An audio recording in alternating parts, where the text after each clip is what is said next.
Hi, I'm Emma, and this is my channel. Um, so I want to kind of share my story with you guys. I'm hoping that everybody's staying safe with COVID-19. Um, but this is my story of mental health. Yes, I struggle with depression and anxiety, PTSD. I struggle with all of it. Um, so this is my story. So when I was probably about 10 years old, my dad, he wasn't exactly the right parent to be around. He was dating this girl because my mom and dad broke up. They weren't married, they were just girlfriend, boyfriend. But they broke up and he was dating this girl named April. And when I heard about that, I was so happy for him. And when I went to the mall, we had court dates. The court, when I was 4 years old, said I could see him with supervision on Wednesdays at the mall. So we did that every day since I was like from 4 years old to 10 years old. And he didn't really show up all the time, but when he did, I was so happy. In this moment, like in this time period, I was realizing the symptoms of depression. I didn't have any motivation. I was always tired. I was forgetting like the smallest things, like or the biggest things. Um, there was a lot going on in my life back then, but it was really difficult for me to like go to the mall on Wednesdays because knowing that he would be there, it was difficult for me. And my mom didn't know I was depressed until I was 14 last year. I'm 15 right now. But nobody knew. I hid it so well. Being depressed at such a young age was really hard on a little kid. But I didn't know it was depression. I never even knew what depression was. I just thought I was extremely sad. Well, fast forward to when I was 12. I haven't seen my dad for 2 years at this point. The last thing I know was he came to my birthday party and gave me some earrings, like real expensive ones. And stayed around for a little bit and said, I love you and I gotta talk to you later, I gotta go. And it was the last time I saw him, 5 years ago. When I spoke to my grandma about how I felt, she was kind of concerned me having depression at such a young age because of him. It was really difficult to have depression. I didn't know what it was until my grandma explained it to me. Yeah, it wasn't diagnosed or anything, but my grandma could tell I could have it. So we're gonna fast forward to September of this year when I was 14. My birthday's in December, so I turned 15 in December. But back in September, my two loved ones got arrested. I'm not gonna say the names or anything. My two loved ones got arrested, and I was really upset. I was numb. I was so depressed. I didn't know what to do. But then the next day, a CES worker came. CES stands for Child Services. I don't know what the A stands for, but it's just Child Services.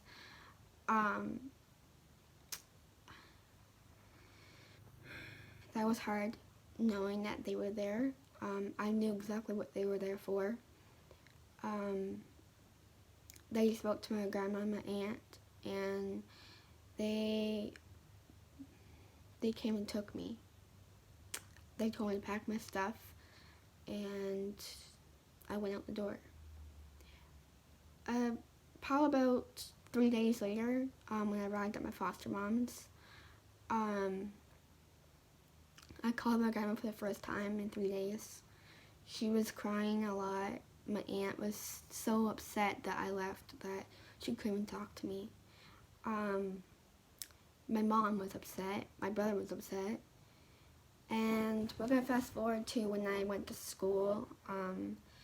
Everybody was looking at me weird and giving me weird looks and saying stuff about me. I didn't like that very much, and I felt so alone. I didn't have anyone to talk to. I didn't feel comfortable talking to my foster mom. I didn't feel comfortable talking to my mom because she was already so stressed out about me being in foster care and all that and CAS stuff and in court, and I didn't want to tell her how I was feeling. So I turned to cutting. I cut when I was younger, but I think this time was more severe. I turned to cutting to help me cope with how I was feeling. And I know that wasn't right, but it's just really all I had. I didn't feel like I could talk to anybody. We're gonna fast forward to February of this year. I called my doctor because of COVID-19 started in February where I live right now. I called my doctor and I said, I need help. I need antidepressants. So she said, okay, yeah, and I went on antidepressants. And she started out with 25. Then that wasn't working, so I went to 50. Then I went to 75. Now I'm on 100. Because they're not strong enough. And I'm getting long-term counseling at Woodview. It's a free counseling thing for teenagers. I'm currently seeing a psychiatrist as well. When my foster mom found out I was cutting, she just found out yesterday. That was really difficult.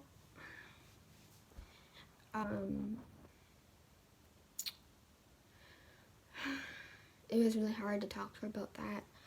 And the reason why I'm wearing this is to hide my cuts, because every time I look at them, it reminds me of the dark place I was in all these months and years, and I don't want to be reminded about that. But we're going to actually move back to November of last year, well, 2019. I got this nose ring. This one's just temporary to expand the hole because it was too small. But anyway, I went to my sister-in-law and I said, pierce my nose. So she had, what do you call it? She had a piercing kit, so that's why I went to her about it. So she put the needle through my nose and it hurt like hell. It was really, really, really hurting. Like, it was the worst pain I've ever experienced. And when she put it in, I had a stud in, and I was like, wow, I went through all that pain, and I have something I've always wanted. That's just, then I did a Santa Claus parade here in like December, early December. Me being on TV was still hard. I was a volunteer worker there, so for the Santa Claus Parade in Bradford. That was kind of hard for me because I didn't want to do anything, like go out or do anything really. My depression was bringing me down a lot. And you're probably wondering why I have my hair in front of my face. Well, this is actually my bangs. This is my real hair, and this is my bangs. I started growing my bangs because my bangs were like that, straight, and that was not pretty. So I started growing them at my worst stages of depression, because when I felt anxious or depressed or just didn't want to be in public in general, I would hide behind my bangs, and it makes me feel safe. I feel like that if nobody can see my face, that they wouldn't see my pain behind my eyes. Now,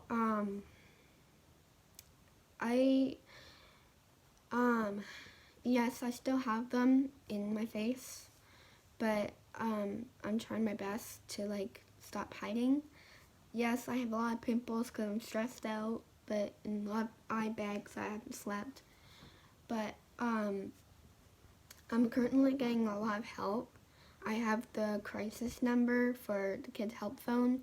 I have long-term counseling. I have my doctor.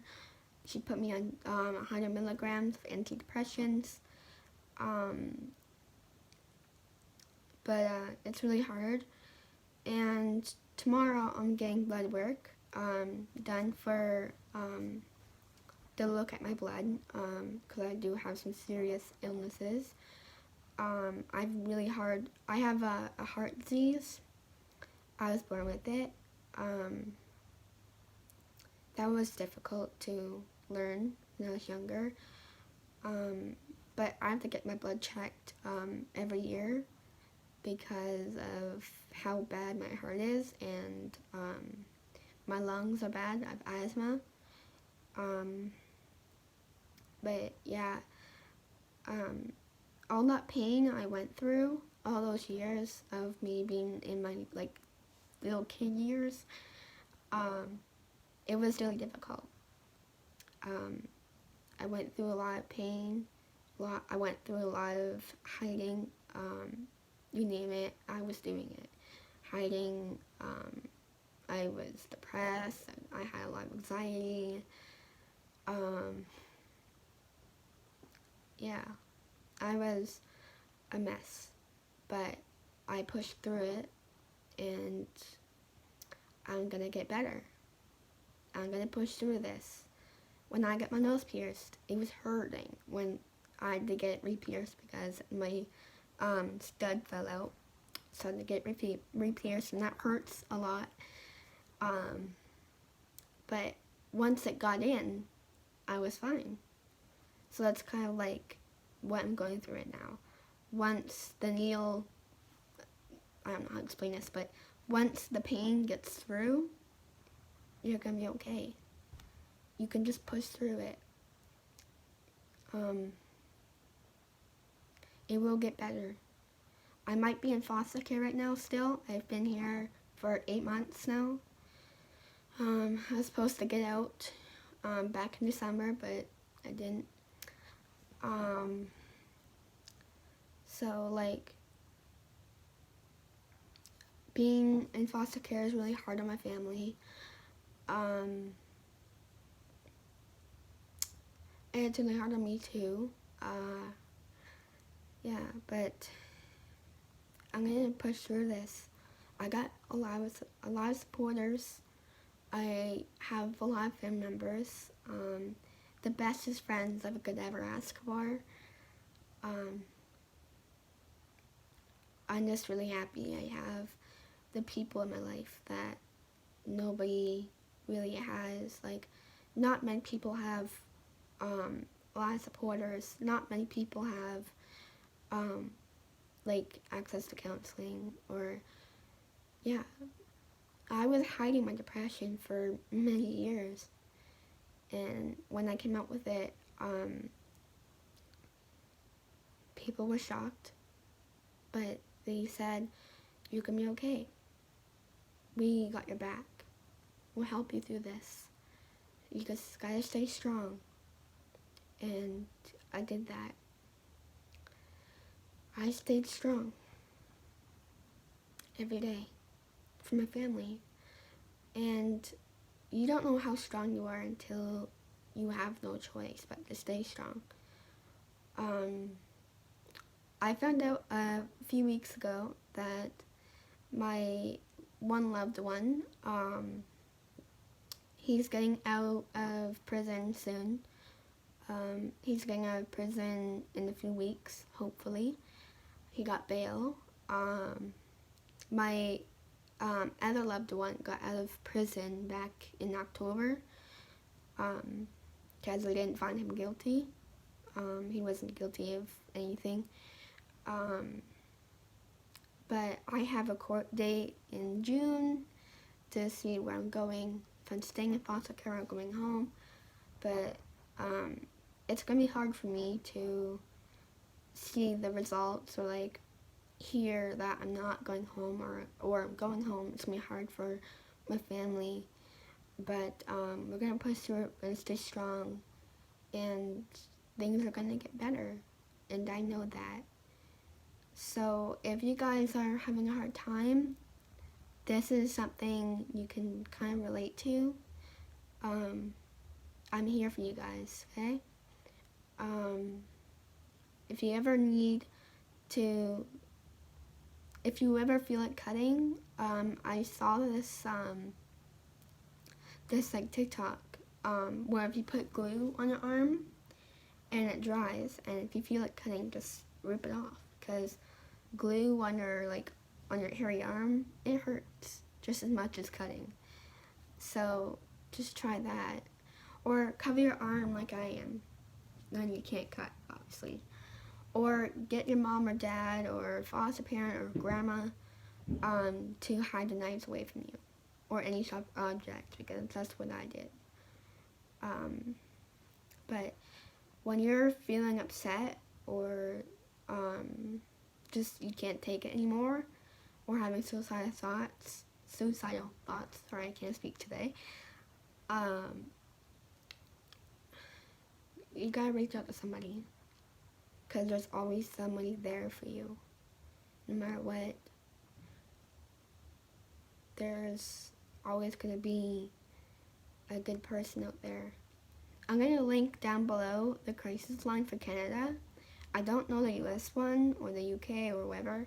I know the Canada one though, but I'll link it down below. I'm going to cut this video short. Well, it's at 18 minutes, but sorry if it's long, but this is my story. The quickest version I can tell you. But yeah, and that's my story. If you have any questions, comment down below. And like and subscribe. Bye guys.